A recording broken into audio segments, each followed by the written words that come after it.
السلام علیکم، welcome to my channel novel ہے وائس۔ تمام ویڈیو اپڈیٹس کے لیے میرے چینل ناول ہے وائس کو سبسکرائب کر کے بیل نوٹیفیکیشن کو آن کر دیں۔ آئیے سنتے ہیں آج کی ویڈیو میں مصنفہ ایمن خان کا ناول جنون سے عشق کی راہ، ایپیسوڈ نمبر 4۔ وہ اندر آیا تھا ابھی، اسے ارسل سے بھی ملنا تھا۔ وہ صبح آفس جانے سے پہلے اس سے مل کر گیا تھا اور پھر پیچھے سے اس نے اس کی کوئی خبر بھی نہیں لی تھی، اس لیے اس کے پاس بھی جانا تھا، لیکن پہلے اسے اپنے بابا جان کے پاس جانا تھا اور ساری بات کی تہہ تک پہنچنا تھا۔ وہ سیدھا بابا جان کے کمرے میں آیا تھا۔ بخیر اگلے بابا جان۔ بخیر اگلے بابا جی۔ بابا جان، یہ ذکوان خان کیا کرنے آیا تھا یہاں؟ دارجی نے منع کیا تھا نا اسے کہ وہ حویلی نہیں آ سکتا۔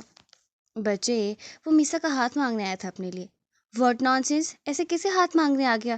وہ پہلے ٹھکرا دیا تھا اور اب مانگنے آ گیا۔ بس کر دو بچے، تمہارے داجی کا کوئی اعتراض نہیں ہے تو تم بھی نہیں بول سکتے، آج نہیں تو کل یہ ہونا ہی تھا۔ لیکن بابا جان، وہ نہ جانے کیسا سلوک کرے گا میری بہن کے ساتھ۔ یہ بات کرتے ہوئے وہ خود بھول گیا تھا کہ جو سلوک کوئی اس کی بہن کے ساتھ کرے گا وہی وہ خود کسی اور کی بہن کے ساتھ کرنے والا ہے۔ کچھ نہیں کرتا وہ، اس نے وعدہ کیا ہے تمہارے دارجی سے، اگر کچھ کرے گا تو بھگتے گا، اور تم بھی۔ وہ ایک پل کو چونکا تھا اور پھر اگلے ہی پل سنبھل گیا تھا۔ پیر بیگم وہ تھال لے کر میسا کے کمرے میں گئی تھیں، شاید وہ واش روم میں تھی، اندر سے پانی گرنے کی آواز آ رہی تھی۔ وہ تھال بیڈ پر رکھ کر وہیں بیٹھے اس کا انتظار کرنے لگی۔ تھوڑی دیر بعد ہی واش روم کا دروازہ کھلا اور وہ باہر نکلی۔ ارے مورے، آپ کیا بات ہے، مجھے بلا لیا ہوتا۔ یہ کیا ہے؟ بیوی کا تھال تو انہیں بھجوا دیا تھا۔ بچے، یہ بیوی کا نہیں ہے، تمہارا ہے۔ انہوں نے ایک چور نظر اس کے تاثرات پہ ڈالی جو کہ حیران تھی۔ میرے لیے؟ پر کیوں؟ اس نے اپنی طرف انگلی کر کے پوچھا تھا۔ یہ ذکوان خان کے نام کا مایوں کا جوڑا ہے جو تمہیں آج پہننا ہے۔ آج تمہاری بھی مایوں کی رسم ہوگی بیوی کے ساتھ۔ پر کیوں؟ یہ سب ہو کیا رہا ہے؟ آپ پلیز مجھے بتائیں صحیح۔ پھر انہوں نے شروع سے آخر تک ساری بات اسے بتا دی۔ وہ خاموش تھی، اتنا کہ اس کے سانس لینے کی آواز بھی ان کے کانوں پہنچ رہی تھی۔ انہوں نے نظریں اٹھا کر اپنی بیٹی کی جانب دیکھا۔ اس کا چہرہ سپاٹ تھا، اس کے چہرے پر کوئی تاثر نہ تھا، نہ خوشی کا اور نہ ہی غم کا۔ ٹھیک ہے مورے، رکھ دے، میں پہن لوں گی۔ تمہارے لالا کی بارات کے ساتھ ہی وہ تمہاری بارات بھی لے کر آئے گا۔ اس نے اس بات میں سر ہلایا تھا۔ وہ سوچ کر آئی تھی کہ وہ اسے بہت سے حقائق سمجھائیں گی، بہت سے دلائل اور وضاحتیں دیں گی، پر اس نے تو انہیں ایک لفظ بھی کہنے کا موقع نہیں دیا تھا۔ اس وقت انہوں نے دل میں اپنی بیٹی کی دائمی خوشیوں کی دعا کی تھی۔ یہ بات نہیں تھی کہ وہ ذکوان خان کو جانتی نہیں تھی، وہ اسے اچھے سے جانتی تھیں، اسے تو فکر مند تھیں۔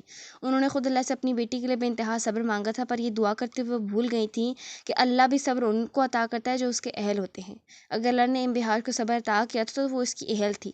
بے شک وہ میسا کو بھی عطا کرے گا، پر وہ اتنا ہی برداشت کر پائے گی جتنی اس کی استطاعت ہوگی۔ دیکھنا یہ تھا کہ وقت کس میں کتنی برداشت پیدا کرتا ہے۔ وہ حویلی سے سیدھا اپنے گھر پہنچا تھا۔ راستے میں اس نے بابا جان کو فون کر کے واپس آنے کا کہا تھا، اور وہ بھی جلد از جلد اپنے مورے کو اسے یہ بات بتانی تھی۔ وہ گاڑی پورچ میں پارک کر کے چابی گارڈ کی طرف اچھال کر خود اپنا کوٹ اتار کر بازو پر ڈالا اور اندر آ گیا۔ دیکھا تو رضویٰ بیگم کچن میں نوری کو کھانے کے لوازمات کی ہدایت دے رہی تھی۔ وہ چلتا ہوا ان کے پاس آ گیا تھا۔ پاخیر اگلے مورے۔ پاخیر اگلے بچے۔ یہ ماما کدھر ہے؟ وہ اپنے کمرے میں ہے، آپ اسے باہر بلائیے، مجھے بات کرنی ہے آپ دونوں سے۔ ارے ایسی بھی کیا بات کرنی ہے آپ کو؟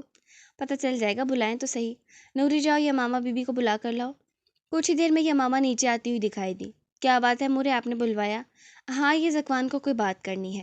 لیکن مجھے ان کی کوئی بات نہیں سننی۔ گڑیا پلیز میری بات تو سن لو۔ لالا کیا سنوں میں؟ ہاں، آپ نے کچھ سننے لائق چھوڑا ہی کہا ہے؟ یہ ماما بچے تمیز سے، لالا ہیں تمہارے۔ وہ ان کی بات سن کر خاموش ہو گئی تھی۔ مورے، آج آپ کو اور یماما کو جانا ہے اپنی بہو کی مایوں کی رسم کرنے۔ کیا مطلب ہے؟ کون سی بہو؟ فضول بکواس مت کرنا ذکوان، میں تمہیں بار بار معاف نہیں کر سکتی۔ پلیز مورے، اب کی بار میں نے کچھ غلط نہیں کیا۔ میسا کا مایوں کا جوڑا میں حویلی دے آیا ہوں ماموں جان کو، اب آپ پلیز چلے جائیے گا۔ کیا میسا کا؟ وہ خوشگوار حیرت سے اپنے بیٹے کی طرف دیکھ رہی تھی، پر یماما پریشان ہوئی تھی، کیونکہ وہ اپنے لالا کو اچھے سے جانتی تھی، وہ اپنی پسند کو اتنی جلدی نہیں چھوڑتے۔ تو اب وہ کیا سوچ رہے ہیں؟ اس نے جانتی نظر سے اپنی لالا کی جانب دیکھا تھا۔ اس وقت وہ اسے نہیں دیکھ رہا تھا، اگر دیکھ رہا ہوتا تو ضرور سمجھ جاتا اپنی بہن کی آنکھوں کے شک کو، پر وہ انجان تھا۔ وہ چینج کر کے مہمان خانے میں ارسل کے پاس آیا تھا۔ ہائے خان، کیسا رہا تیرا دن؟ ٹھیک تھا۔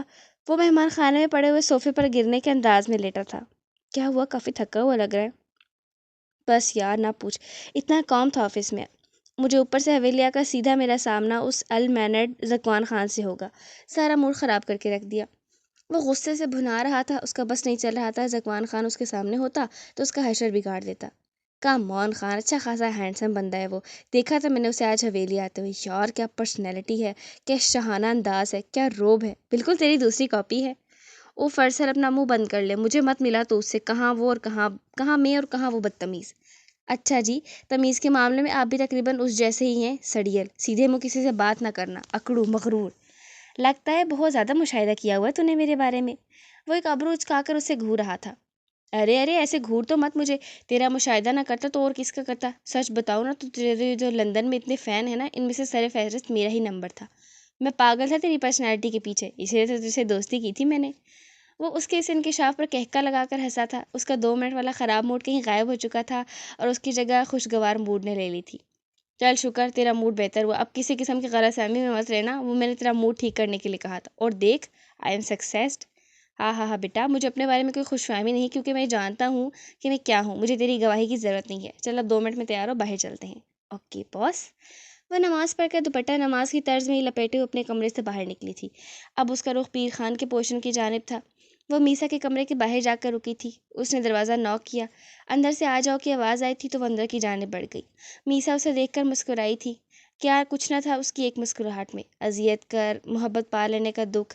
کیا کچھ نہیں دیکھا تھا انبہاج نے ان آنکھوں میں؟ ایک پل کو ایسا لگا تھا جیسے میسا بھی ایک اور انبہاج بن گئی ہے۔ پھر اللہ نہ کرے اس نے اپنی ابڑنے والی سوچ کو جھٹکا اور جواباً مسکرا کر اس کی طرف بڑھی تھی۔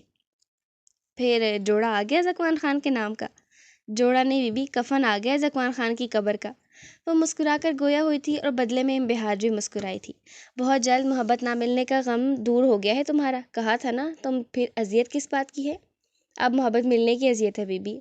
نہیں میسا، اس محبت کے ملنے کا غم نہیں مناؤ گی تم اس محبت کے ملنے کی خوشی مناؤ گی۔ زکوان خان کی قبر کو اپنی مہک سے جنت بناؤ گی۔ سمجھ گئی ہو نا میری بات؟ وہ اس کی جانب دیکھ رہی تھی۔ میسا کا چہرہ آنسوں سے ایک پل میں بھیگا تھا اور اس کی ایک سسکی نکلی تھی۔ شش، نہیں روگی تم، بالکل بھی نہیں۔ خبردار اگر تم روئی تو مجھے ادھر دیکھو میری طرف۔ میری آنکھوں میں کہیں آنسو نظر آ رہا ہے تمہیں؟ نہیں نا، تو تم بھی نہیں روگی، سمجھی تم؟ وہ کیسے رہے گا ایک انچاہے انسان کے ساتھ بی بی؟ یہ سوچنا تمہارا نہیں، اس کا کام ہے۔ تم یہ سوچو تم اس انسان کے ساتھ کیسے رہو گی جسے تم چاہتی ہو، جسے میں سوچ رہی ہوں۔ مجھے بہت ڈر لگ رہا ہے بی بی۔ کیوں میری جان، ڈر کیوں لگ رہا ہے؟ تمہیں ڈرنا نہیں ہے۔ اگر تم مجھ سے ڈری نا تو وہ تمہیں ڈراتا ہی رہے گا ہمیشہ۔ سب کچھ صبر سے برداشت کرنا ہے، آگے سے کوئی تاثر نہیں دینا، سمجھی تم؟ اس نے اس بات میں سر ہلایا۔ تم نے زکوان خان کے نام کا کفن پہن کر اس کی قبر میں جا کر اسے جنت بنانا ہے، اور میں درار سنان خان کے نام کا کفن پہن کر اس کی قبر کو جنت بنانے کی کوشش کروں گی۔ اب یہ ہم پر ہے کہ ہم انچاہی عورتوں سے مردوں کی چاہت کس طرح بنتے ہیں۔ میسا نے اس کی تائید کی تھی اور اس کے گلے لگی تھی۔ انبہاج نے ہولے ہولے اس کا سر تھپکا تھا۔ اور یاد رکھنا میسا، تم انبہاج صالح خان نہیں ہو، تم میسا سنان خان ہو۔ اپنے اوپر صبر سے زیادہ جبر مت کرنا۔ یہ بات مت بھولنا کہ تم محبت میں ہو، اور محبت میں اتنا ہی برداشت کیا جاتا ہے جتنا ہو سکے۔ اس لیے جہاں برداشت ختم ہو جائے نا، وہاں بول پڑنا۔ میں بننے کی کوشش میں مت رہنا، کیونکہ انبہاج صالح خان عشق میں ہے، اور عشق میں استطاعت سے زیادہ صبر مجھ پر واجب ہے۔ میری حالت کو ذرا نظر بھر کر دیکھ، میرا صبر دیکھ یا جبر دیکھ، میرا عشق دیکھ یا لگن دیکھ، میرا ظاہر نہیں یہ باطن دیکھ۔ پور پور ڈوبی ہوں تیرے عشق میں، میرا چہرہ نہیں یہ آنکھیں دیکھ، تیرے ذکر سے یہ جو آنکھیں ہوں نم، میرے آنسو نہیں ایمن یہ روتا ہوا دل دیکھ۔ ارسل 10 منٹ میں تیار ہو کر باہر آ گیا تھا، اور وہ اپنی ہیلیکس کے ساتھ ٹیک لگا کر اس کا انتظار کر رہا تھا۔ جو ہی ارسل باہر آیا، اس نے ڈرائیونگ سیٹ کا دروازہ کھولا اور ڈرائیونگ سیٹ سنبھال لی۔ دوسری طرف سے ارسل بھی دروازہ کھول کر اندر بیٹھ گیا۔ ابھی وہ گاڑی اسٹارٹ کرنے ہی والا تھا کہ حویلی کے مین دروازے سے اسے اس کے بابا جان آتے دکھائی دیے۔ انہوں نے اسے اشارے سے رکنے کے لیے کہا تو وہ ڈرائیونگ کا دروازہ کھول کر باہر نکل آیا۔ جی بابا جان، کہاں جا رہے ہو بچے؟ بس بابا جان، ارسل کو سوات گھمانے لے کر جا رہا ہوں۔ لیکن بچے، تمہیں شام میں حویلی میں ہونا چاہیے۔ لیکن کیوں بابا جان، میرا کیا کام ہے؟ یہ تو لیڈیز کا فنکشن ہوتا ہے۔ ہاں لیکن قبیلے کے سارے لوگ موجود ہوں گے، مردان خانے میں کھانا کھایا جائے گا، اور پھر داجی نے زکوان خان کو بھی بلایا تو تمہارا ہونا بھی لازم ہے۔ میں تمہیں روک نہیں رہا، لیکن جلدی آ جانا ٹھیک ٹائم پر۔ ٹھیک ہے بابا جان، ہم آ جائیں گے۔ اور کوئی کام تو نہیں ہے نا، اب ہم جائیں؟ ہاں تم جاؤ، لیکن یاد سے جلدی آنا۔ اوکے۔ وہ سر ہلاتا ہوا واپس گاڑی کی طرف آیا۔ ارسل پہلے سے ہی اندر بیٹھا ہوا تھا۔ سنان اشمل خان واپس پلٹ کر اندر چلے گئے اور وہ گاڑی اسٹارٹ کر کے حویلی کا گیٹ عبور کر گیا۔ شیر خان اسی دن لاہور سے واپس آئے تھے۔ وہ پریشان ہوئے تھے اپنے بیٹے کے فون سے کہ وہ کس طرح انہیں واپس آنے کے لیے کہہ رہا ہے، اور اب اس وقت وہ صوفے پر بیٹھے ہوئے تھے۔ انہوں نے اپنا سر دونوں ہاتھوں سے تھاما ہوا تھا، اور اس کی وجہ کوئی اور نہیں، ان کا بیٹا تھا، جس کی بات سن کر وہ سکتے میں آ گئے تھے، کیونکہ وہ انہیں حویلی جانے کا کہہ رہا تھا، اور یہ بھی کہہ رہا تھا کہ وہ حویلی جا کر داجی سے معافی مانگے، جس پر وہ بالکل بھی راضی نہیں ہو رہے تھے۔ آخر کیوں تلے ہوئے اپنے باپ کو ذلیل کرنے پر؟ بتا ہی دو مجھے آج تم۔ دیکھیں بابا جان، میں کوئی آپ کو ذلیل نہیں کر رہا، مجھے پتہ ہے کہ مجھے کیا کرنا ہے، اور ابھی کے لیے دارجی نے کہا ہے کہ انہوں نے آپ کو معاف نہیں کیا، تو پلیز آج آپ مورے کے ساتھ حویلی جائیں گے، دارجی نے مجھے بھی آنے کے لیے کہا ہے اور آپ دارجی سے معافی مانگیں گے۔ میں پہلے کس کے کہنے پر گیا تھا حویلی؟ تمہارے نا، تو پھر اب کیوں؟ تم چاہتے ہو کہ ایک بار پھر میں ذلیل ہونے کے لیے حویلی جاؤں؟ اور یہ کیا مذاق ہے تمہارا کہ اب تم جا کر میسا کا ہاتھ مانگ آئے ہو؟ یاد رکھو زکوان خان، اب تم اس رشتے اور اس شادی سے پیچھے نہیں ہٹ سکتے، تمہیں یہ شادی کرنی ہی پڑے گی، اس سے بچنے کا کوئی راستہ نہیں ہے، میری بات سمجھ رہے ہو نا تم؟ مجھے معلوم ہے بابا جان، اور میں یہ شادی ضرور کروں گا، اب بس دیکھتے جائیں، اور ہاں معافی تو آپ کو مانگنی پڑے گی، ورنہ میرا بنا بنایا کھیل بگڑ جائے گا، سمجھے آپ؟ انہوں نے اس بات میں سر ہلایا اور وہ ان کے کمرے سے باہر نکل گیا۔ اب اس کا رخ اپنی بہن کے کمرے کی جانب تھا، اسے اس کو منانا تھا۔ اس نے اس کے کمرے کے باہر کھڑے ہو کر دستک دی، لیکن اندر سے کوئی آواز نہیں آئی۔ اس نے ایک بار پھر دستک دی، جب کوئی جواب نہ آیا تو ہینڈل پر ہاتھ رکھ کر گھمایا تو وہ خود ہی کھلتا چلا گیا۔ جب وہ اندر آیا تو دیکھا یہ ماما ایک طرف جائے نماز بچھائے نماز پڑھ رہی تھی۔ اسے اپنی بہن کو نماز پڑھتے ہوئے دیکھ کر ایک عجیب سا احساس ہوا تھا، کیونکہ وہ خود کبھی نماز نہیں پڑھتا تھا، اس نے کبھی اللہ کے آگے خود کو نہیں جھکایا تھا، اس سے کچھ نہیں مانگا تھا، حتیٰ کہ ان بہار سے محبت کے بعد بھی اس نے ایک بار بھی یہ نہیں کہا تھا کہ وہ اسے اللہ سے مانگے۔ وہ اپنے زور بازو پر یقین رکھتا تھا، اسے اپنے اندر پلنے والے جذبے پر یقین تھا۔ اس کی ہمت نہیں ہوئی یا ماما کے کمرے میں مسجود رکنے کی، کیونکہ وہ اپنی معصوم بہن کو اپنے جھوٹے لفظوں کے جال میں نہیں پھنسانا چاہتا تھا، اس لیے جس طرح وہ اس کے کمرے میں آیا تھا بالکل اسی طرح واپس پلٹ گیا تھا۔ یہ ماما کی اس کی طرف پشت تھی، اور دروازہ اس نے اس آہستگی سے کھولا تھا کہ اسے اس کی موجودگی کا احساس تک نہیں ہوا تھا۔ آج حویلی میں مایوں کا فنکشن تھا، پوری حویلی کو دلہن کی طرح سجایا جا رہا تھا۔ پچھلے 2 ہفتوں سے حویلی میں تیاریاں چل رہی تھیں، پورے قبیلے کے لوگوں کو دعوت پچھلے 2 ہفتے سے سردار اشمل خان کی حویلی میں تھی، اس لیے خوب ہنگامہ مچا ہوا تھا۔ اس وقت شام کے 4 بج رہے تھے، وہ اسی طرح اپنے بستر پر بیٹھی ہوئی تھی، مایوں کے جوڑے والا تھال اس کے سامنے اسی طرح پڑا تھا۔ وہ اچھے سے جانتی تھی اسے کچھ ہی دیر میں جوڑا پہننا ہی پڑے گا۔ وہ کافی دیر سے اسی طرح بیٹھی ہوئی تھی، اسے اپنی کمر میں ہلکا ہلکا درد محسوس ہو رہا تھا۔ وہ پیچھے کا تکیہ سیدھا کر کے بیڈ گراؤنڈ سے ٹیک لگا کر آنکھیں موند کر لیٹ گئی۔ اس کے ذہن میں مسلسل یہ چل رہا تھا کہ ٹھیک 3 دن بعد وہ درار سنان خان کی دسترس میں ہوگی، اور جانے وہ اس کے ساتھ کیسا سلوک کرے گا، وہ اس کا تکلیف دینا برداشت کر پائے گی؟ دل تو اس کا ہر ستم یوں ہی برداشت کر جاتا ہے، پھر یہ کیوں پوچھ رہی تھی؟ وہ خود سے سمجھ نہیں پا رہی تھی۔ کیا ہو جائے گا درار سنان خان اگر تمہیں بھی ان بہار صالح خان سے محبت ہو جائے؟ کیا ہو جائے اگر تمہیں میرے علاوہ اپنی زندگی میں کچھ اچھا نہ لگے؟ کیا ہو جائے اگر تم مجھے اتنی محبت ہو کہ مجھ سے سنبھال ہی نہ جائے؟ کیا ہو جائے اگر تمہیں میرے بغیر سانس نہ آئے، جیسے میرا سانس ہر وقت گھٹا رہتا ہے؟ کبھی کبھی میں سوچتی ہوں کہ کیوں اللہ نے میرے دل میں تمہارے لیے اتنی محبت ڈالی، کیوں میرے اندر تمہاری ذات پر اتنا صبر ڈالا۔ کبھی کبھی میرا دل کرتا ہے تمہارے سامنے گھٹنوں کے بل گر کر اور دھاڑے مار مار کر رو کر تمہیں بتاؤں کہ میں تم سے کس قدر محبت کرتی ہوں۔ میں تمہارے گریبان پکڑ کر تم سے پوچھوں کہ کیوں تم میری ذات سے اتنے لا تعلق ہو، کیوں تم مجھ سے محبت نہیں کر سکتے۔ پوچھوں میں تم سے کہ کیوں تم اللہ کی ذات کے آگے عاجزی اختیار نہیں کرتے، کیوں تمہیں غرور ہے اتنا، کیوں سمجھ نہیں آتا تمہیں کہ جب اللہ غرور خاک میں ملاتا ہے تو کچھ نہیں بچتا۔ یہ سب باتیں وہ سوچ رہی تھی، اسے بالکل بھی اندازہ نہیں ہوا کہ اسی طرح لیٹے ہوئے 1 گھنٹہ بیت چکا ہے۔ اسے بالکل اندازہ نہیں ہوا کب یہ سوچتے سوچتے اس کی آنکھوں سے آنسو بہہ نکلے۔ اس نے تب آنکھیں کھولی جب دروازہ کھول کر اس کی موریں اندر آئی تھیں۔ جب دل حد سے زیادہ بھرا ہوا ہو نا تو میری جان، آنسو واحد سہارا ہوتے ہیں جو اس بھرے ہوئے دل کو ہلکا کرتے ہیں۔ آج رو لو تم بھی جتنا رونا ہے، کیونکہ آج کے بعد تمہیں رونا نہیں ہے، تمہیں درار سنان خان جیتنا ہے میرے بچے، اس شخص کو جیتنا ہے۔ میں جانتی ہوں کہ یہ بات تم نے کبھی خود سے بھی نہیں کی کہ کس قدر محبت ہے تمہیں اس سے، لیکن میں ماں ہوں نا، اس لیے جان گئی ہوں۔ پر فکر مت کرو، تمہارا پردہ رکھوں گی۔ میں کہاں اس قابل امور ہوں کہ اس سے محبت کر سکوں، دل ہے نا وہ تو بے وقوف ہے، سدا کا ایسے ہی چھوٹے بچوں کی طرح ضد کرتا ہے، لیکن آپ فکر مت کریں، میں اسے ڈانٹ کر سلا دیتی ہوں، اور یقین کریں وہ خاموش بھی ہو جاتا ہے۔ اس کی بے بسی دیکھ کر اس کی موریں اس کے سامنے سے اٹھ کر اس کے پاس آ گئی تھیں، اور بے اختیار انہوں نے اس کی پیشانی چومی تھی۔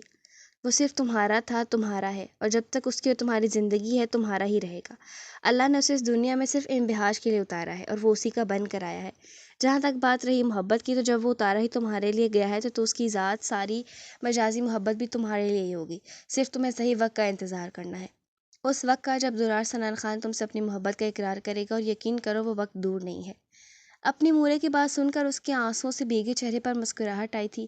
جانتی تو وہ بھی تھی کہ اس کے عشق کی طاقت اتنی ہے کہ وہ اس کو اپنی جانب مائل کر سکے۔ اب اسے انتظار تھا اس کی زندگی میں شامل ہونے کا، اس سے نکاح کرنے کا۔ چلو شاباش، تیار ہو جاؤ، زنان خانے میں مہمان آنا شروع ہو گئے ہیں، بی جان نے بولا ہے کہ تمہیں تھوڑی دیر تک نیچے لے آؤں۔ وہ کہتی اس کے کمرے سے باہر نکل گئی اور وہ اس کے نام کے مایوں کے جوڑے کو دیکھتی رہ گئی۔ دوسری طرف میسا کی حالت بھی اس سے مختلف نہ تھی، وہ بھی یوں ہی بے مقصد جوڑے والے تھال کو دیکھ رہی تھی۔ ایک دم اسے یاد آیا تھا کہ اس تھال کی ہر چیز ذکوان خان نے خود اپنی پسند سے خریدی ہے۔ بے اختیار اس کا ہاتھ تھال کی طرف گیا تھا اور اس کی مخروطی انگلیوں نے تھال میں موجود جوڑے کو چھوا تھا۔ وہ ایک انتہائی خوبصورت لائٹ یلو کلر کا غرارہ تھا جس کے اوپر لائٹ پرپل کلر کی گوٹے کے کام سے بنی قمیض تھی اور سائڈ لائٹ یلو کلر کا دوپٹہ تھا۔ میسا کو اس کی بہت پسند آئی تھی۔ جوڑے سے ہوتی ہوئی اس کی مخروطی انگلیوں نے یلو اور پرپل دو رنگی چوڑیوں کو چھوا تھا اور پھر گلاب اور موتیے سے بنے پھولوں کے زیورات کو۔ میسا کے لبوں پر بے اختیار مسکراہٹ رینگی تھی اور اس کے تصور میں ذکوان کا وجیح اور مغرور چہرہ آیا تھا اور اس کی مسکراہٹ اور بھی گہری ہوئی تھی۔ وہ تصور میں اس کے سراپے سے مخاطب ہوئی تھی۔ کیا ہوا اگر ذرا سا مسکرا دیا کرو؟ میں نے کبھی تمہیں مسکراتے ہوئے نہیں دیکھا۔ اتنے سنجیدہ کیوں ہو تم؟ ہائے کیا کروں گی میں، اتنے کھڑوس انسان کے ساتھ کیسے رہوں گی؟ اور پھر انتصارہ اور لالا کے پیغام کون پہنچائے گا؟ اسے اس وقت خود سے زیادہ محجب اور انتصارہ کی فکر ستا رہی تھی۔ اب بھی وہ خیالوں کی دنیا میں ہی سیر کر رہی تھی جب انتصارہ دھڑام سے دروازہ کھولتی ہوئی اندر آئی تھی۔ اوئے بس کرو، ابھی تک تیار نہیں ہوئی تم؟ یار اٹھو جلدی، نیچے بی بی جان نے شور مچایا ہوا ہے۔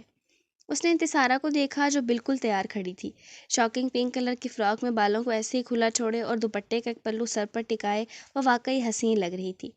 ہوئے ہوئے، پہلے ادھر تو آؤ بھابھی ٹوبی، آج کیا لالا سے ملنے کا ارادہ ہے؟ قسم سے مل لو، بڑی بجلیاں گریں گی میرے معصوم لالا کے دل پر۔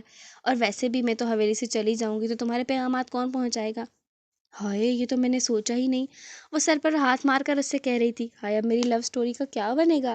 میسا اس کی حالت سے مزہ لے رہی تھی، وہ بیچاری خاصی پریشان لگ رہی تھی۔ تبھی دروازہ کھلا اور محجب اندر آیا۔ وہ مسٹرڈ کلر کا کرتا وائٹ شلوار کے ساتھ پہنے ہوئے تھا، کرتے پر براؤن کنٹراسٹ ویسٹ کوٹ پہنے، بالوں کو پیچھے کی طرف سیٹ کیے، چہرے پر ہمیشہ کی طرح شراری مسکراہٹ لیے وہ اس کے سامنے تھا۔ محجب کو اس طرح میسا کے کمرے میں دیکھ کر انتصارہ کا منہ حیرت سے کھل گیا تھا۔ اس نے پاس کھڑی ہوئی میسا کو دیکھا تھا جو منہ نیچے کر کے اپنی مسکراہٹ روکنے کی کوشش کر رہی تھی۔ تم پاگل ہو گئی ہو میسا، تمہیں پتہ ہے اگر اس وقت کوئی آ گیا یہاں تو کیا ہوگا؟ تم اتنا بڑا رسک کیسے لے سکتی ہو آخر؟ ریلیکس انتصارہ، لالا نے روم لاک کر دیا اور میں واش روم جا رہی ہوں چینج کرنے، اتنی دیر آپ دونوں مل لیں، پھر تمہیں مجھے تیار بھی کرنا ہے۔ لیکن مجھے تو بیوی کو بھی تیار کرنا ہے، ان کی تم ٹینشن نہ لو، وہ یمامہ کر لے گی۔ ان دونوں کی باتوں سے محجب اکتا گیا تھا۔ اگر تمہیں اتنا برا لگ رہا ہے تو میں واپس چلا جاتا ہوں۔ محجب دروازے کی طرف مڑا تھا، بے ساختہ انتصارہ نے اسے بازو سے تھاما تھا۔ ارے میں نے ایسا تو نہیں کہا۔ محجب نے اپنے بازو کی طرف دیکھا تھا جو ابھی انتصارہ کی گرفت میں تھا۔ انتصارہ کو اپنی غلطی کا بروقت احساس ہوا، اس نے ایک دم اس کا بازو گرفت سے آزاد کیا تھا۔ محجب بے اختیار مسکرایا تھا اور انتصارہ کی شرمندگی کے مارے نظر نہیں اٹھ رہی تھی۔ میسا تو کب کی واش روم جا چکی تھی۔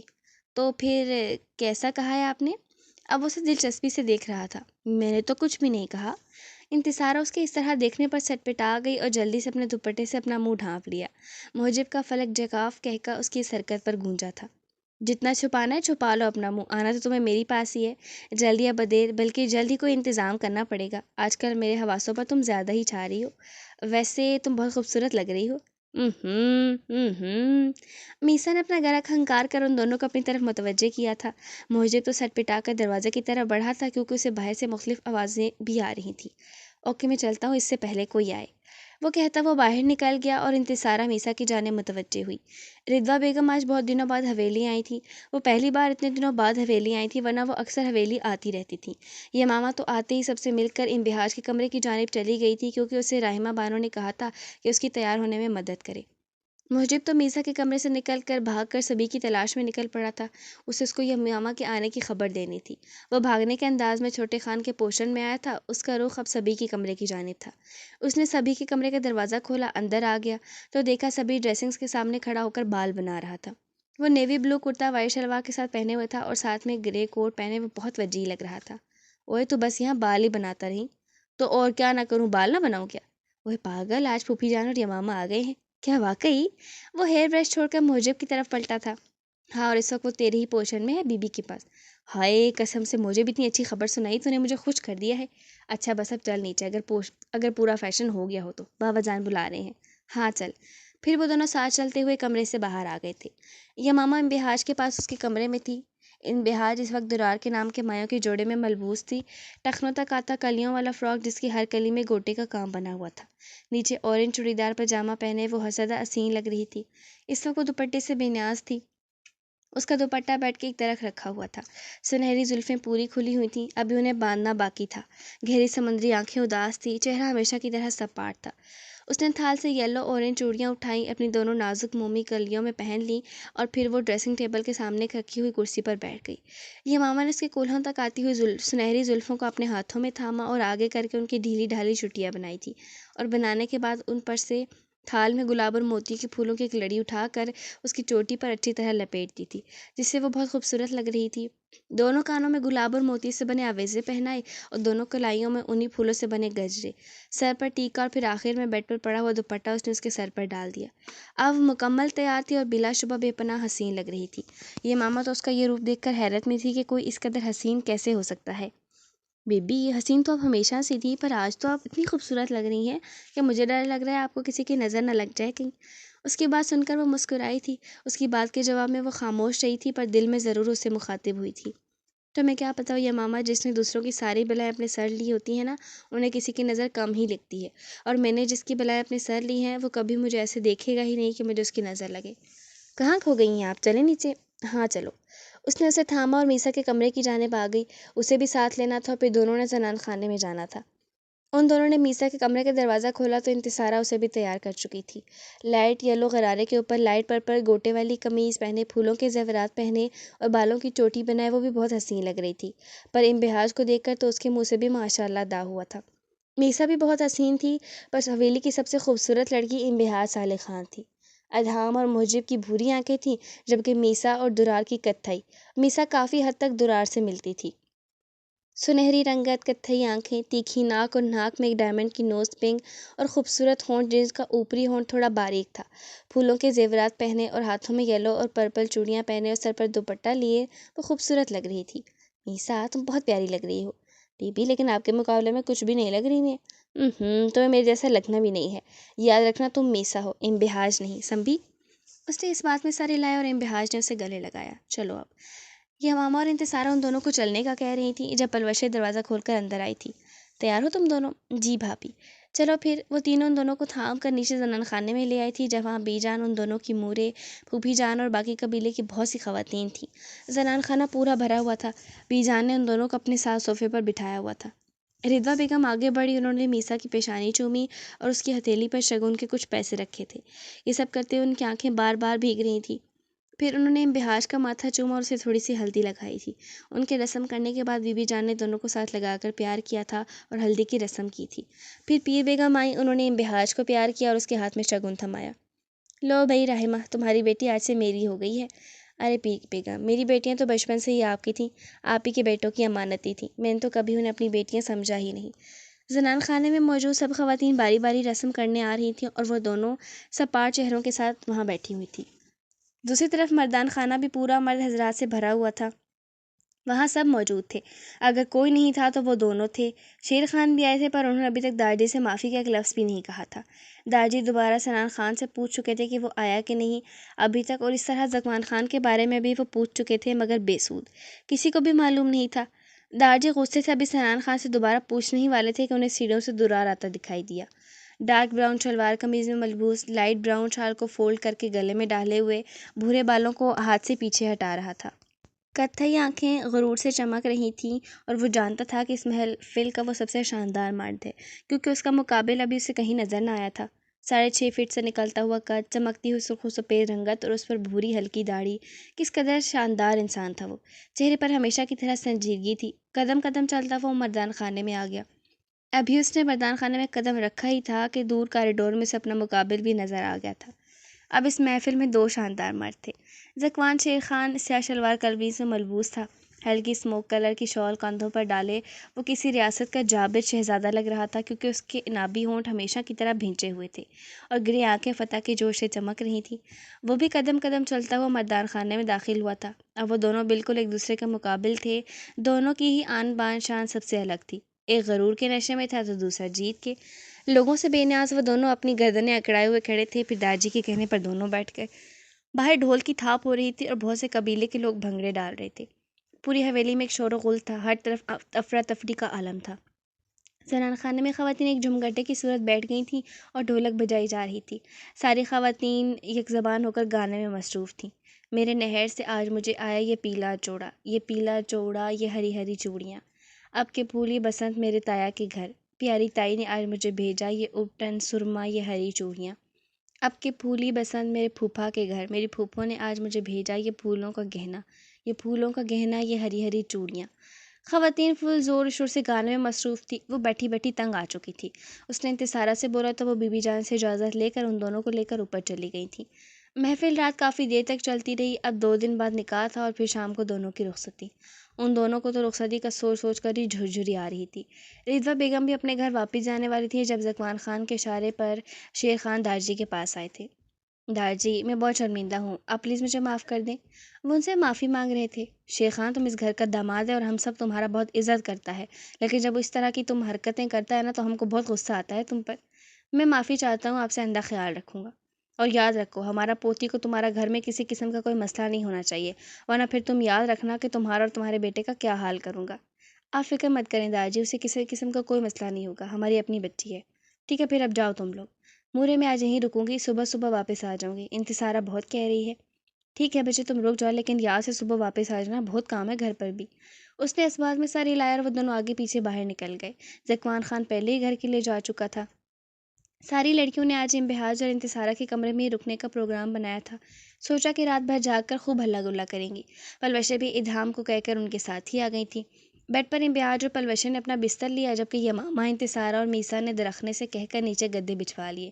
اب وہ تینوں میسا اور امبہاج کو خوب تنگ کرنے کے موڈ میں تھی۔ ارے بی بی، کیا ہو گیا آپ کو؟ اب تو لالا سے شادی بھی ہو رہی ہے، 3 دن بعد پھر بھی آپ اداس ہیں؟ ارے نہیں نا ماما، یہ اداس نہیں ہے، بس شادی پر تو ہر کوئی اداس ہو جاتا ہے۔ میسا یہ ماما کو وضاحت دے رہی تھی، جو امبہاج کی حالت سے پتہ نہیں کیا کیا قیاس سے آرائیاں کر رہی تھی۔ بھائی، ہم لوگ یہاں اچھی اچھی باتیں کرنے کے لیے جمع ہو گئے ہیں اور تم لوگوں نے اداسی والی باتیں شروع کر دی ہیں۔ ابھی یہ بول ہی رہی تھی کہ دروازے پر دستک ہوئی اور ادھام کی آواز آئی جو پلوشے کو بلا رہا تھا۔ لو بھائی، آ گئی ہیں آپ کے شوہر نامدار، لگتا ہے گزارا نہیں ہو رہا ان کا آپ کے بغیر اکیلے میں۔ انتصارہ کہاں دیکھتی تھی کہ کیا بولنے ہیں، بس جو منہ میں آتا بول دیتی تھی۔ امبہاج نے اسے تنبیہی نگاہوں سے دیکھا تھا، جو اب بول کر زبان دانتوں تلے دبا گئی تھی۔ اسی طرح اپنی بغیر سوچے سمجھنے والی عادت سے وہ محجب کے سامنے بھی کافی شرمندہ ہو چکی تھی۔ پلوشے اٹھ کر دروازے کی طرف بڑھی، کیونکہ ادھام کی آواز ایک بار پھر سے سنائی دی تھی۔ کیا بات ہے، آپ یہاں کیا کر رہے ہیں؟ یار پلوشے، میرا بھی بالکل دل نہیں لگ رہا کمرے میں، تم پلیز واپس آ جاؤ۔ پلوشے کو اپنی ہنسی چھپانی مشکل ہو رہی تھی۔ کیا ہو گیا ہے؟ بس ایک رات کی ہی بات ہے، میں یہاں رہ لوں گی نا، ہم نے رات کو باتوں کا پلان بنایا ہے۔ تم بے شک لیٹ آ جانا، لیکن پلیز آ جانا، اور مجھے کچھ نہیں سننا، تم آؤ گی اور نہیں آئی تو پھر دیکھنا۔ ادھام اسے ایموشنل بلیک میل کر کے وہاں سے چلا گیا تھا اور وہ اپنا سر تھام کر رہ گئی تھی۔ کیا کہہ رہے تھے؟ سب سے زیادہ تجسس انتصارہ کو ہی تھا کہ ادھام کیا کہہ رہا تھا۔ کہہ رہے تھے کہ دل نہیں لگتا، واپس آ جاؤ۔ دیکھا، میں نے آگے ہی بولا تھا۔ انتصارہ پھر سے بولی تھی۔ امبہاج نے پھر انتصارہ کو ٹوکا اور اسی طرح رات کی باتوں میں ہی گزر گئی، اور صبح صبح یمامہ ناشتہ کر کے حویلی سے واپس چلی گئی تھی۔ آج پھر سے حویلی میں بہت کام تھا، کیونکہ صرف ان کی رخصتی میں 2 دن باقی تھے۔ آج پیر بیگم کو امبہاج کا شادی کا جوڑا لے کر آنا تھا۔ میسا اور امبہاج اپنے مائیوں والے جوڑے میں ہی ملبوس تھیں اور شادی تک ان دونوں نے اسی جوڑے میں رہنا تھا۔ لوگ منزل کو مشکل سمجھتے ہیں، ہم مشکل کو منزل سمجھتے ہیں۔ ہم میں اور لوگوں میں فرق ہے صرف اتنا، لوگ درد کو دل دیتے ہیں اور ہم درد دینے والے کو دل دیتے ہیں۔ زکوان خان ابھی سو کر اٹھا تھا۔ وہ اپنے کمرے سے فریش ہو کر باہر آیا تھا اور ناشتے کی تلاش میں تھا۔ دیکھا تو یمامہ ڈائننگ ٹیبل پر بیٹھی چائے پی رہی تھی اور ساتھ میں غور سے اپنے لالا کا چہرہ بھی دیکھ رہی تھی، جو بہت پرسکون اور مطمئن تھا۔ یمامہ حیران تھی کہ اس کے لالا، جو کل تک کسی سے محبت کے اتنے دعوے کر رہے تھے، آج وہ اتنے مطمئن اور پرسکون کیسے ہیں۔ وہ سمجھ نہیں پا رہی تھی، کچھ تھا جو اسے کھٹک رہا تھا، کچھ تھا جو اسے پریشان کر رہا تھا، صرف جاننا باقی تھا کہ وہ کیا ہے۔ اور اس بیچاری کو کیا معلوم تھا، جو بات اسے اتنی کھٹک رہی ہے اور جسے جاننے کا اسے تجسس ہے، وہ بہت جلد اسے پتہ لگنے والی ہے۔ سارا دن ایسے ہی کام کرتے گزر گیا تھا۔ شام کے وقت پیر بیگم اور میسا چھوٹے خان کے پوشن میں آئے تھے اور انہوں نے شادی کا جوڑا اور جیولری امبہاج کو تھمائی تھی، جس نے شکریہ کہہ کر تھام لیا۔ بی بی دیکھیں تو صحیح کیسا جوڑا ہے، مورے کی پسند ہے اور مجھے تو بہت خوبصورت لگا ہے، آپ بھی دیکھیں۔ تمہارا جوڑا نہیں لائی پھوپھی جان؟ وہ اس کی بات نظر انداز کر کے اس سے سوال کر رہی تھی، جو پیر بیگم نے تو نہ صحیح میسا نے ضرور محسوس کی تھی۔ کل لائیں گی پھوپھی جان۔ اس نے بھی سرسری سے جواب دیا تھا اور پھر خاموش ہو گئی تھی۔ اسے بھی امتحاج کے یاد کرانے پر اپنی اذیت یاد آ گئی تھی، جسے وہ اپنی ہنسی کے پیچھے چھپانے کی کوششیں کرتی رہتی تھی۔ میسا ایک عام لڑکی تھی جس کے شادی کے لے کر بہت سے خواب تھے، اپنی پسند کی شاپنگ کرنا، خوب ہنگامہ۔ وہ بھی چاہتی تھی عام لڑکیوں کی طرح اس کا شوہر بھی اس سے محبت کرے، وہ ایک عام لڑکی کی طرح زندگی گزارنا چاہتی تھی، پر وہ یہ بات بھول جاتی تھی کہ جس کے ساتھ وہ منسلک ہے وہ کوئی عام انسان نہیں ہے جو اس جیسی عام لڑکی کو محبت دے گا۔ وہ اعلیٰ پائے کا تھا جس سے قدرت نے عام سے محبت کروانی تھی۔ وہ امتحاج جیسی نہیں تھی جس کے خاص ہوتے بھی زرار جیسا انسان اسے بھی عام سمجھتا تھا۔ دیکھنا یہ تھا کہ وقت کسے عام بناتا ہے اور اسے کسے خاصیت کا درجہ بخشتا ہے۔ پتھر تھا مگر روئی کے گالوں کی طرح تھا، ایک شخص اندھیروں میں اجالوں کی طرح تھا، خوابوں کی طرح تھا نہ خیالوں کی طرح تھا، وہ علم ریاضی کے سوالوں کی طرح تھا، الجھا ہوا ایسا کہ کبھی کھل ہی نہ پایا، سلجھا ہوا ایسا کہ مثالوں کی طرح تھا۔ وہ مل تو گیا مگر اپنا بھی مقدر، شطرنج کی الجھی ہوئی جالوں کی طرح تھا۔ وہ روح میں خوشبو کی طرح ہو گیا تحلیل، جو دور بہت چاند کے بالوں کی طرح تھا۔ پورے سوات پر سردی نے اپنے پر پھیلائے ہوئے تھے، اندھیرا ہر جانب پھیل گیا تھا، دھند کے باعث کوئی بھی چیز نظر نہیں آ رہی تھی۔ دور دور تک پھیلے ہوئے بلند و بالا پہاڑ اس اندھیری رات میں چاند کی روشنی میں چمک رہے تھے۔ ہر طرف خاموشی کا راج تھا، تیز ہوا چل رہی تھی، اتنی تیز کہ اس کے کمرے کی کھلی ہوئی کھڑکی کے پٹ زور زور سے آپس میں بج رہے تھے۔ آسمان پر بجلی چمک رہی تھی، ممکن تھا کہ کچھ دیر میں بارش ہو جائے۔ ہوا کا زور اتنا زیادہ تھا کہ عشاء کی نماز پڑھتے ہوئے وہ کانپ گئی تھی۔ بے اختیار اس کا دل زور سے دھڑکا تھا، لیکن یہ دھڑکن خوشکن احساس کے تحت نہیں تھی، بلکہ اسے کچھ برا ہونے کا اندیا دے رہی تھی۔ آج وہ اپنے کمرے میں اکیلی تھی کیونکہ انتصارہ نے آج میسا کے پاس سنا تھا۔ وہ بہت دیر اس کی منت کر کے اسے منع کر کے اپنے کمرے میں لے گئی تھی اور وہ اس کے جانے کے بعد نماز کے لیے کھڑی ہوئی تھی، لیکن کھڑکی جو کچھ دیر پہلے اس نے کھولی تھی اسے بند کرنا بھول گئی تھی، اور اب طوفانی ہوا اس کا دل دہلا رہی تھی۔ اس نے جلدی سے اپنی نماز ختم نہیں کی اور دعا کے لیے ہاتھ اٹھائے۔ یا اللہ، مجھے نہیں سمجھ آ رہا میرے دل کو کیا وہم ستا رہا ہے، میرا دل کس وسوسے کا شکار ہو رہا ہے، پر میرے مالک یہ بھی تو جانتا ہے، جب میرے دل کو ایسا کچھ محسوس ہوتا ہے میرے لیے اچھا نہیں ہوتا۔ یا اللہ تو سب خیر کرنا۔ میرے مالک، میں تیری بہت ہی گناہ گار بندی ہوں اور تیرے سامنے آج ایک بار پھر سے صبر کے لیے ہاتھ پھیلا رہی ہوں۔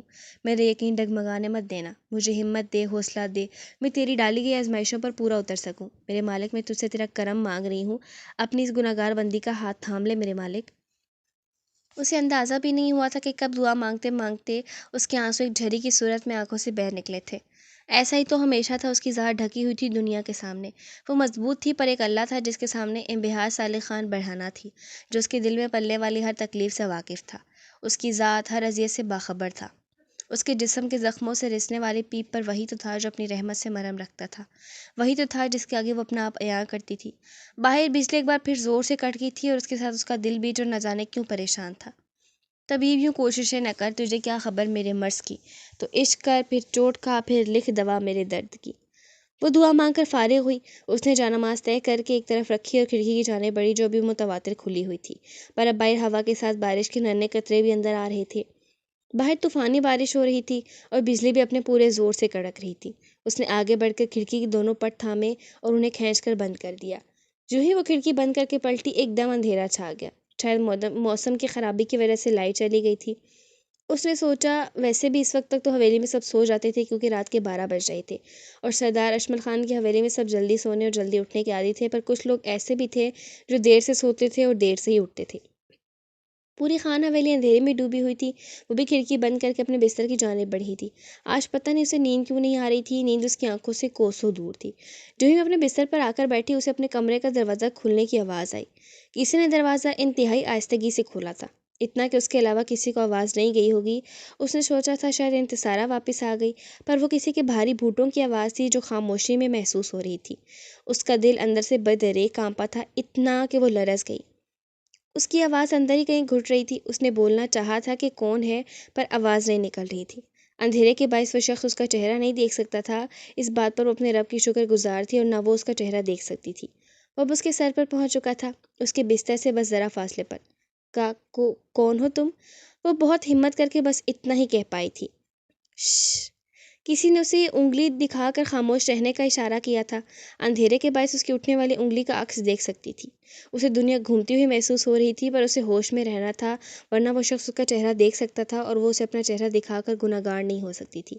وہ رات کے اس پہر ابھی تک جاگ رہا تھا کیونکہ اسے کتنے دنوں سے تو اس دن کا انتظار تھا اور آج آخر یہ دن آ ہی گیا تھا جب اسے اپنی محبت سے اپنے لیے اقرار سننا تھا۔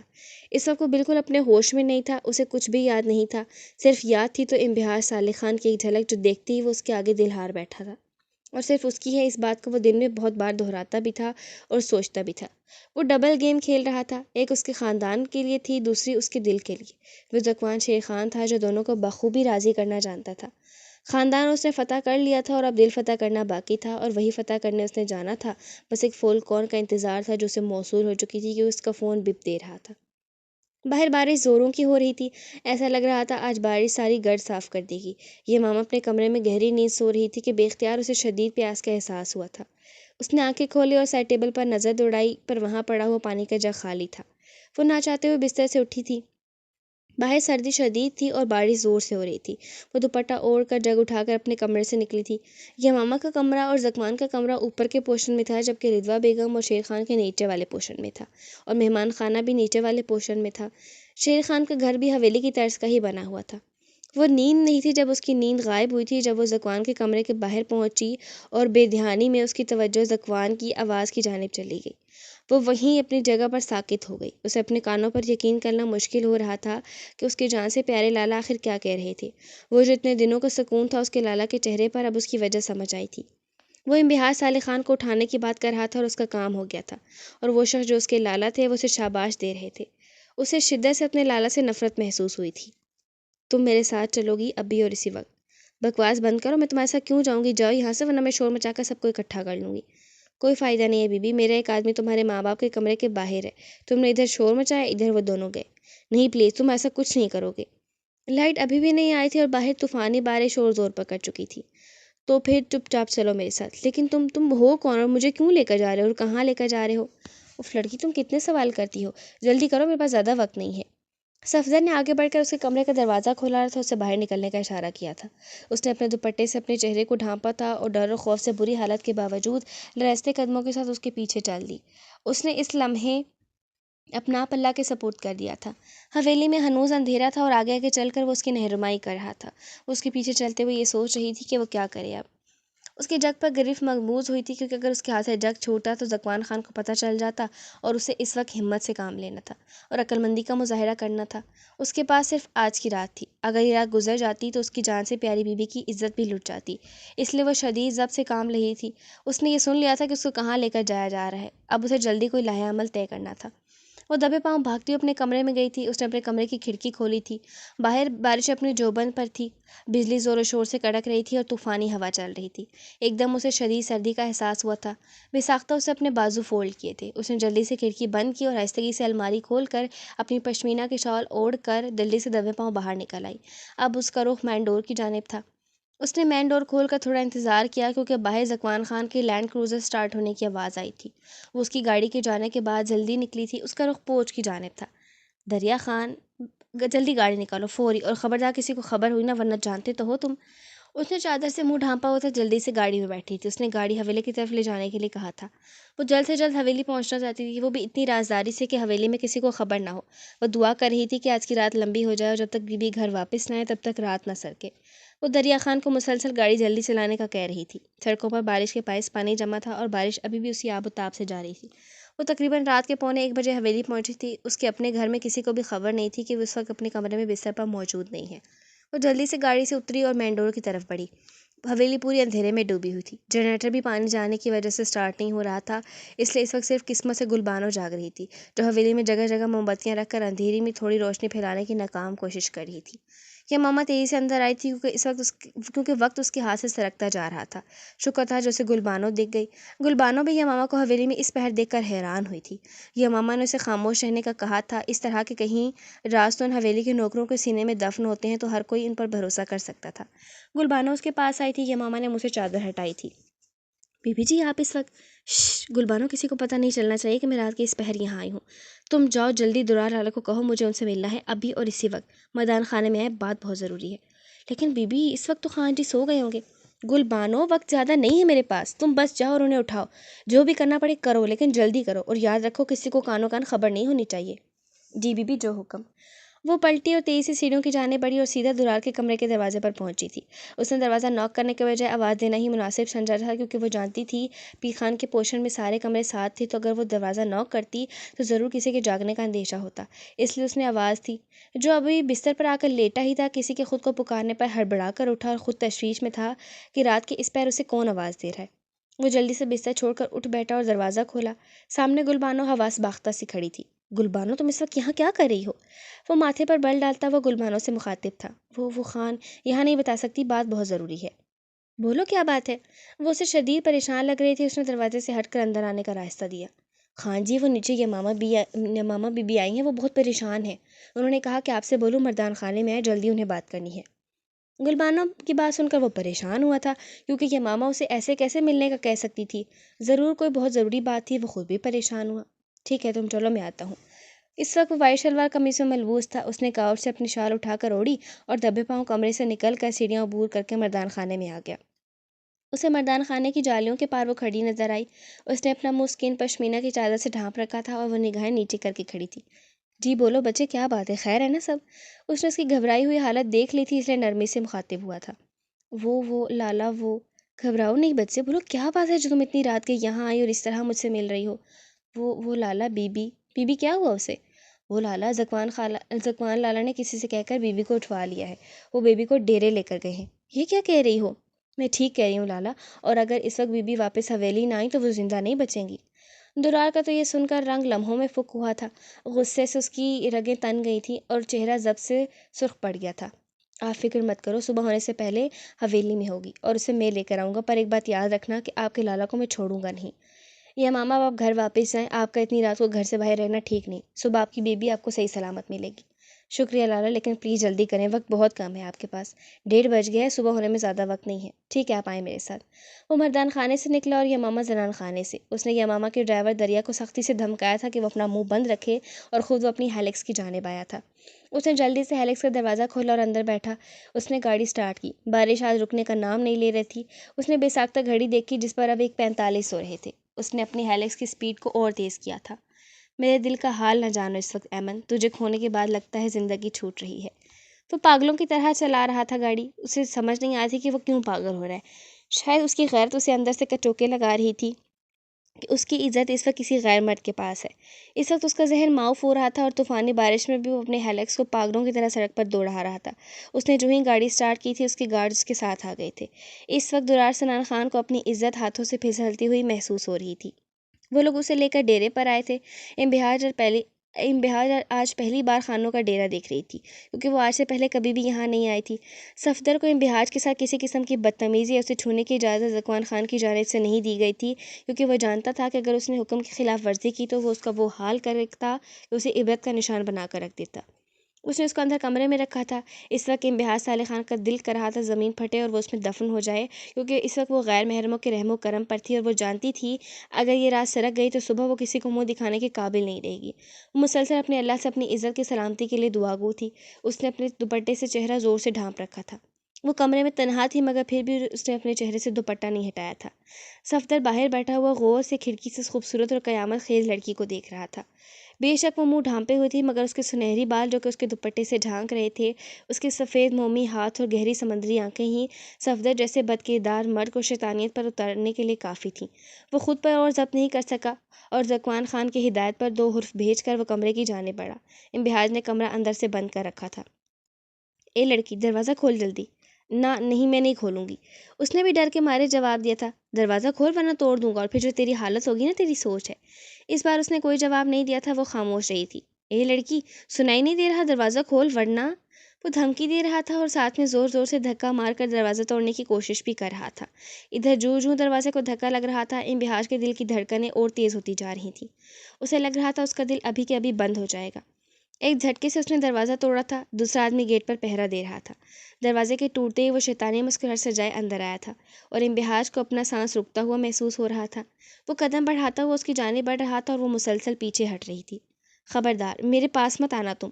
وہ انگلی اٹھا کر اسے باز رکھنے کی تلقین کر رہی تھی، جس پر وہ کہکا لگا کر ہنس پڑا تھا۔ تمہیں معلوم ہے، میں نے آج سے پہلے اتنی حسین لڑکی نہیں دیکھی جس کا حسن ڈھکے ہونے کے باوجود بھی عیاں ہو رہا ہے۔ یقین کرو میں ایسا نہیں ہوں، پر تمہارے اس حسن نے مجھے ایسا بنا دیا ہے۔ بکواس بند کرو، اب کی بار وہ زور سے چلائی تھی۔ اسے تو آگے اپنے حسن سے نفرت تھی اور اوپر سے یہ حسن اس کی پارسائی پر داغ لگانے کے در پہ تھا۔ اس وقت اس کا شدت سے دل چاہتا کہ تیزاب کی بوتل اپنے اوپر انڈیل لے۔ صفدر نے ہاتھ بڑھا کر اس کا ہاتھ پکڑا تھا اور اس کی گرفت بہت مضبوط تھی، اور ہاتھ بھی وہ جس نے اس نے اپنا چہرہ ڈانپ رکھا تھا۔ دوپٹہ اس کے سر سے ہلکا سا سرکا تھا اور سنہرے بالوں کی چند آوارہ لٹیں اس کے چہرے پر آئی تھیں جنہیں وہ ہاتھ سے پیچھے ہٹانا چاہتا تھا۔ اس نے اس زور سے اس کا ہاتھ جھٹکا کہ وہ شدت سے دعا کر رہی تھی کہ یا تو اللہ اس کی مدد کرے یا اسے موت دے دے۔ پھر اس نے اس کا ہاتھ کھینچا تھا، جس کے بعد دوپٹہ تھامے ہوا ہاتھ نیچے گرا تھا، اور اس کے ساتھ ہی اس کے آنسو بھی۔ بے اختیار اس نے منہ دوسری طرف کیا تاکہ اس حیوان کی نظر اس کے چہرے پر نہ پڑے۔ اس نے ہاتھ بڑھا کر اس کا چہرہ تھامنا چاہا تھا جب درار اندر داخل ہوا تھا، اور یہ منظر دیکھ کر اسے یوں لگا تھا جیسے کوئی اس کی شہرک کاٹ رہا ہو۔ اس نے بے اختیار آگے بڑھ کر صفدر کو گریبان سے دبوچا تھا۔ اسے اپنے اندر ایک طوفان اٹھتا ہوا محسوس ہو رہا تھا۔ اس کے منہ پر پاگلوں کی طرح وار کیے تھے، اتنے کہ وہ در سے کرا رہا تھا، لیکن درار کی وحشت ختم ہونے کا نام نہیں لے رہی تھی۔ انبہاج کا منہ ابھی بھی دوسری جانب تھا کیونکہ اس کا دوپٹہ اس کے سر سے پورا سرک گیا تھا، اور وہ ساق جامد اس طرف منہ کر کے کھڑی تھی۔ اس نے اسے پکڑ کر اپنے گارڈز کے حوالے کیا تھا اور خود گھٹنوں کے بل نیچے بیٹھا تھا۔ آج وہ نہیں جانتا تھا کہ کون سی لاشعوری طاقت نے اسے گھٹنوں پر بٹھایا ہے، لیکن وہ آج بیٹھا تھا۔ پتہ نہیں یہ شکر کا کون سا طریقہ تھا جو وہ بغیر کہے اپنا رہا تھا۔ عشق صحرا ہے کہ دریا، کبھی سوچا تم نے؟ تجھ سے کیا ہے میرا ناتا، کبھی سوچا تم نے؟ ہاں میں ہوں تنہا، یہ اقرار بھی کرتا ہوں، مگر کس نے کیا تنہا، کبھی سوچا تم نے؟ یہ الگ بات ہے کہ کبھی جتایا نہیں تجھ کو، ورنہ کتنا تجھ کو چاہا، کبھی سوچا تم نے؟ تجھے آواز لکھا، پھول لکھا، پیار لکھا، میں نے کیا کیا تجھے لکھا، کبھی سوچا تم نے؟ مطمئن ہوں تجھے لفظوں کی حرارت دے کر، میں نے تم کو کتنا سوچا، کبھی سوچا تم نے؟ وہ بے اختیار فرش سے اٹھا تھا اور اس کی جانب بڑھا تھا جو بت بنی کھڑی تھی۔ دوپٹہ ابھی تک اس نے واپس درست نہیں کیا تھا۔ اس نے آگے بڑھ کر اس کا رخ اپنی طرف موڑا تھا۔ وہ کسی روبوٹ کی طرح سیدھی ہوئی تھی۔ گہری سمندری آنکھیں آنسوؤں سے لبالب بھری ہوئی تھیں، اور درار سنان خان نے آج زندگی میں پہلی بار انبہاج صالح خان کو دیکھا تھا، اور وہ پلک بھی نہیں جھپک پایا تھا۔ کوئی اس قدر بھی حسین ہو سکتا ہے، اسے یہ بات معلوم نہ تھی۔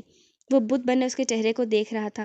بے اختیار اسے وہ روتی ہوئی گہری سمندری آنکھیں یاد آئی تھیں۔ اس نے جلدی سے خود کو سنبھالا اور اس کا سرکا ہوا دوپٹہ اس کے سر پر ڈالا تھا اور اپنی چادر اس کے کندھوں پر ڈالی تھی۔ چادر کا ایک کونا درار نے اسے چہرہ ڈھانپنے کے لیے پکڑایا تھا۔ وہ سمجھ نہیں پا رہا تھا، اتنا لبرل مرد ہونے کے باوجود وہ ایک عورت کو پردہ کروا رہا ہے۔ کیوں؟ آخر شاید اس لیے کہ وہ عورت اس کی عزت تھی۔ اس نے اسے چلنے کے لیے کہا تھا۔ وہ بغیر کچھ کہے بت بنی اس کے پیچھے چلنے لگی تھی۔ جب دروازہ کھول کر باہر نکلا، باہر ڈیرے کے ملازم اور اس کے اپنے گارڈز بھی کھڑے تھے۔ اس نے ایک نظر پیچھے کھڑے انبہاج پر ڈالی اور پھر اس مرد میں، پھر اس نے وہ بولا جو وہ نہ چاہتے ہوئے بھی اس کی زبان سے ادا ہوا تھا، کیونکہ اس کے رگوں میں پٹھانوں کا خون تھا اور بے شک وہ ایک غیرت مند پٹھان تھا۔ اوئے منہ ادھر کرو، سب پردہ ہے۔ اس کے کہتے ہی سارے گارڈز اور ملازموں نے اپنے منہ ایک سمت میں کر لیے تھے۔ درار نے اسے اشارے سے چلنے کا کہا۔ اس وقت بارش کا زور تھوڑا کم ہوا تھا، مگر وہ ابھی بھی ہو رہی تھی۔ درار نے اپنی چھتری کھول کر اس کے اوپر اور اپنے اوپر کی تھی۔ رات کے 2:15 بج چکے تھے۔ اسے جلد صبح ہونے سے پہلے حویلی واپس پہنچنا تھا۔ وہ اپنی ہیلکس کے اندر بیٹھنے ہی والا تھا جب اسے زکوان خان کی سیاہ لینڈ کروزر ڈیرے میں داخل ہوتی دکھائی دی، اور درار سنان خان کو ایسا محسوس ہوا جیسے کسی نے اسے انگاروں پر لٹا دیا ہو۔ وہ تیش کے عالم میں وہاں کھڑا تھا۔ اس نے زور سے اپنی مٹھیاں بھینچی ہوئی تھیں۔ اس وقت وہ اپنے ضبط کے کڑے امتحان پر تھا۔ اس نے تیز بارش میں چھتری وہیں چھوڑی اور زکوان خان کی طرف بڑھا تھا۔ درار نے زکوان خان کو گریبان سے پکڑا تھا۔ اس کی آنکھوں سے اس وقت شعلے نکل رہے تھے۔ انبہاج ویسے ہی بت بنی کھڑی تھی۔ جو ہی درار نے زکوان کا گریبان پکڑا تھا، زکوان خان کے گارڈز نے پیچھے سے درار کو تھاما تھا۔ وہ اس وقت کوئی وحشی بنا ہوا تھا۔ کہا تھا نا تم سے دور رہنا اس سے، لیکن تمہیں کوئی بات آسانی سے سمجھ میں نہیں آتی۔ وہ غصے سے تھاڑا تھا۔ انبہاج وہیں دم سادے کھڑی تھی۔ وہ بے بس تھی کیونکہ وہ دو بردنوں کے درمیان موضوع گفتگو بنی ہوئی تھی۔ اور میں نے بھی تم سے کہا تھا میں تمہیں سرپرائز دوں گا۔ درار نے غصے میں اپنا آپ اس کے گارڈ سے چھڑوایا اور آگے بڑھ کر ایک زوردار تھپڑ زکوان خان کے منہ پر مارا تھا۔ زکوان کے گارڈز آگے بڑھے، لیکن درار کے گارڈز نے انہیں روک لیا تھا۔ یہ تھپڑ تمہیں یاد دلاتا رہے گا کہ تم نے اپنا آپ انبہاج صالح خان سے دور رکھنا ہے، سمجھے؟ اور تمہیں شرم نہیں ہے اس قسم کی گھٹیا اور غلیظ حرکت کرتے ہوئے؟ جانتے ہو آج اگر میں وقت پر نہ پہنچتا تو تمہارا یہ گھٹیا 2 ٹکے کا بندہ اس کے ساتھ کیا کر سکتا تھا؟ لیکن تم جیسے بے غیرت مردوں کے لیے حویلی کی لڑکیوں کی عزت کوئی معنی ہی نہیں رکھتی۔ کسی بھی وقت کبھی بھی اپنے گھٹیا ارادوں کی تکمیل کے لیے بغیر ان کی عزت کی پرواہ کے انہیں اٹھوا سکتے ہو، وہ بھی اس جیسے بدکردار مردوں سے۔ وہ بول نہیں رہا تھا، دھاڑ رہا تھا، جیسے وہاں موجود ہر نفس سن رہا تھا، اور انبہاج خوف سے کانپ رہی تھی۔ کچھ اس کی دھاڑ کا خوف تھا اور کچھ ابھی کچھ دیر پہلے ہونے والی واردات کا۔ اس وقت وہ ٹوٹے ہوئے شیشے کی مانند تھی جس کی کرچیاں جگہ جگہ بکھری ہوئی تھیں۔ تم حد سے بڑھ رہے ہو درار سنان خان۔ میں حد سے بڑھ رہا ہوں؟ میں؟ درار نے اپنے سینے پر شہادت کی انگلی رکھ کر اس کی جانب غصے سے سوال پوچھا۔